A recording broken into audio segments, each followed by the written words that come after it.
오늘 하나님의 말씀은 누가복음 18장 11절과 잠언 4장 14장 4절인데요. 먼저 저희가 누가복음 18장 먼저 보도록 하겠습니다. 우리 함께 봉독하도록 할까요? 바리새인은 서서 따로 기도하여 이르되 하나님이여 다른 사람들 곧 토색, 불의, 간음을 하지 않는 자들과 같이 아니하고 세려와도 같이 아니함을 감사하나이다. 아멘. 여러분들, 이 바리새인의 기도 잘못된 기도일까요? 제가 요즘 설교하면서 괜히 이상한 얘기를 많이 해가지고 맞는 설교인데요 이럴까봐. 아니에요. 예수님이 잘못된 기도 예를 들어주신 거 맞아요.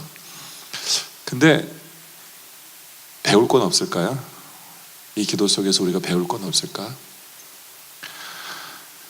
배울 거가 분명히 있어요. 그게 뭐냐면 바리새인들은 적어도 기도할 때마다 하나님 앞에 감사해야 된다는 걸 알고 있었어요. 물론 지금 이 감사는 약간 문제가 있는 기도예요. 그렇지만 바리새인들은 그들의 삶 속에서 항상 감사해야 된다는 이 생각 속에서 하나님 앞에 기도할 때마다 늘 감사했어요. 그 부분은 배워야 돼요. 그리고 물론 자기들이 잘난 체 하려고 하는 기도기 때문에 문제지만, 근데 다른 쪽으로 보면 다른 사람의 슬픔을 보면서 내가 감사하는 건 굳이 잘못된 건 아니에요. 그러니까 무슨 얘기냐면 누가 병든 사람을 이렇게 바라보면서 하나님 나에게 건강 주심에 감사합니다 라는 것을 깨닫는 것 자체는 잘못된 게 아니에요. 그러니까 만약에 바리새인이 이 죄인들을 보면서 하나님 내가 이 죄를 안 짓도록 해주신 것에 대해서는 주님 감사합니다 했다면 전혀 문제가 안 되는 거죠. 그렇죠? 중요한 것은 이 바리새인의 기도를 보면서 우리는 항상 감사해야 된다라는 거죠. 우리 주님께서는 항상 감사하셨어요. 우리 예수님도 5,000명을 먹여야 되는데 수중에 물고기 2마리와 떡 5개밖에 없었어요. 그런데 주님은 누가복음 9장 16절에 예수님은 빵 5개와 물고기 2마리를 받아들고 하늘으로 감사를 드리신 다음, 저기 가려서 안 보여요. 하늘으로 감사 기도를 드리신 다음 떼어서 제자들에게 주시며 사람들 앞에 갖다 놓게 하였다. 잘 보이셔서 좋으시겠어요, 그죠? 빵 5개와 물고기 2개를 가지시고 우리 주님은 감사하셨어요. 근데 그 작은 것에 주님이 감사하셨을 때 5,000명을 먹이는 역사가 거기서 나오는 거거든요. 이게 감사의 능력이기도 해요. 근데 요즘 이 시대를 이렇게 바라보면요, 굉장히 자극적인 일이 벌어져야 그래야만 감사하는 그런 경향이 있는 걸 봐요. 어떤 분이 그런 얘기를 합니다. 사고가 나서 폐차가 날 지경으로 그냥 차가 완전히 찌그러들었는데 저는 머리카락 하나 안 다쳤어요. 얼마나 감사한지요. 이렇게 감사를 하는 분들 보거든요. 근데 목사라서 그런지 저 생각엔 그런 생각이 들어요. 매일매일 사고 안 나고 잘 다니는 거에 대해서는 왜 감사를 안 하고 저렇게 극한 상황이 벌어져야만 감사할까 라는 생각이 들거든요. 여러분들, 우리 몸은요 우주의 축소판인 거 아세요? 우주의 축소판이에요. 보통 평균 체중을 지닌 성인이 하루 동안에 다음과 같은 인체 활동을 경험합니다. 그러니까 하루에 심장이 몇 번 뛰냐면요 103,689번을 뛰어요. 그러니까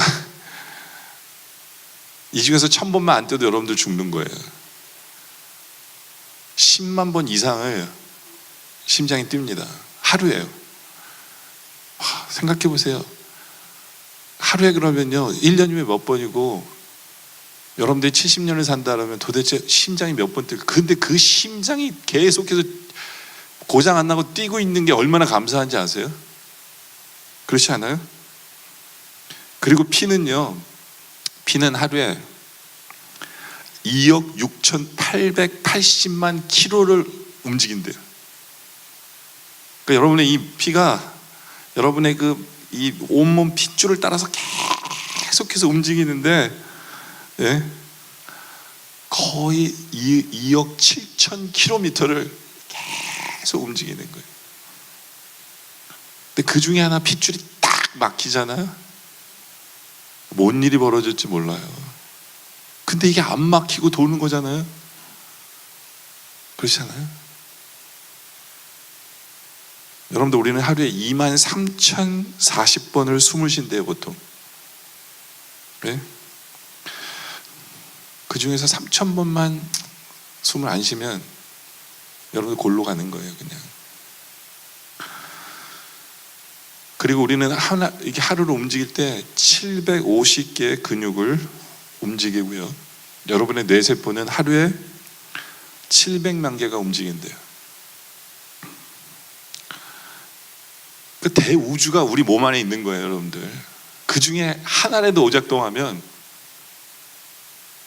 큰일 나요. 근데 이것이 내가 80년을 사는 동안, 70년을 사는 동안 오작동 없이 그렇게 고된 일을 하면서도 망가지지 않고 움직이는 거예요. 감사해야 되지 않을까요? 그렇잖아요. 네? 내 몸을 한번 생각하면서 하나님 앞에 이렇게 우리가 지금 얘기했으면 좋겠어요. 하나님, 나에게 이런 몸 주신 하나님 감사합니다. 해보세요.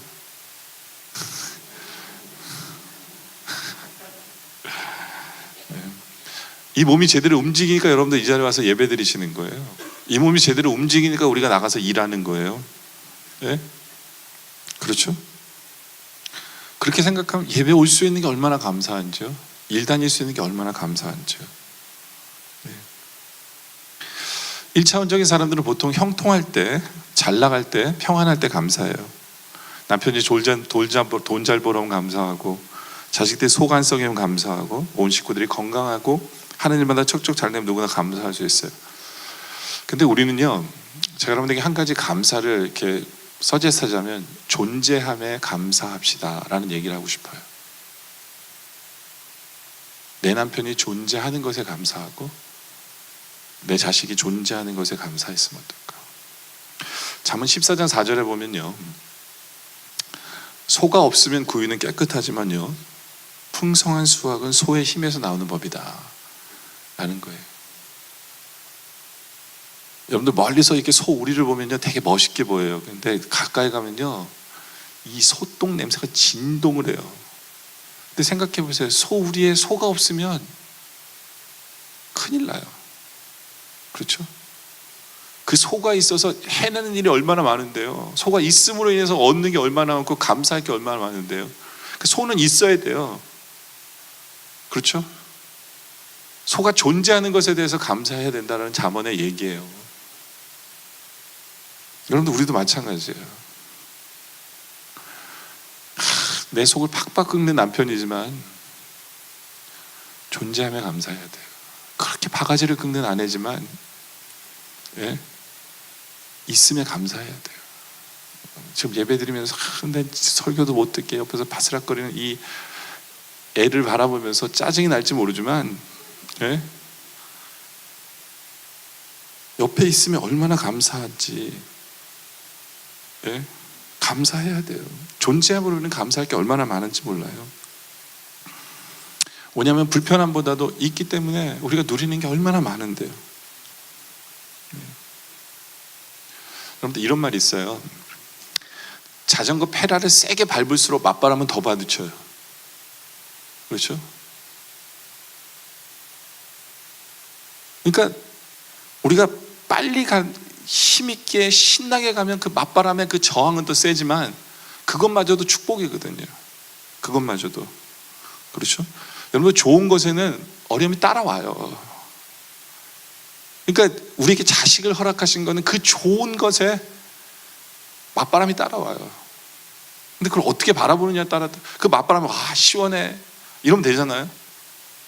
인조하면 되는 거예요. 자식을 키우다 보면 힘든 일도 있고 꼴보기 싫을 때도 있고 예? 하지만 얼마나 감사한 거예요. 그렇죠? 존재함에 감사. 저는 교회에서 이렇게 있다 보면 어떤 성도가 저를 힘들게 하잖아요.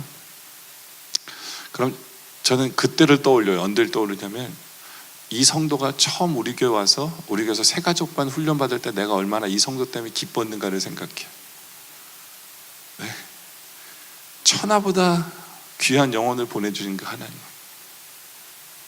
그렇죠? 천하보다 귀한 영혼이에요. 천하보다 귀한 영혼이 내 옆에 있는 거거든요.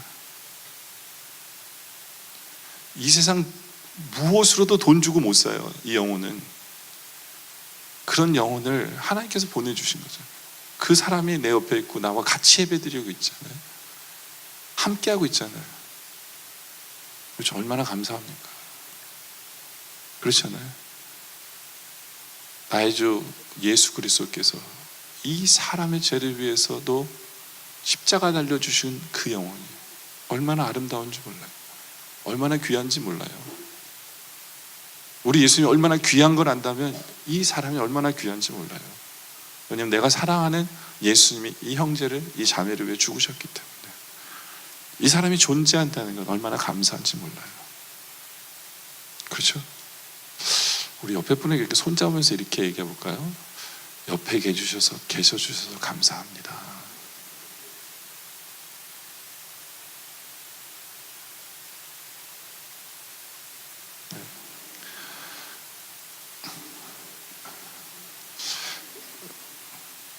다르게 인사 한번 해볼까요? 내 식구가 되어주셔서, 아니면 내 영혼의 식구가 되어주셔서 감사합니다. 네. 기도드리겠습니다.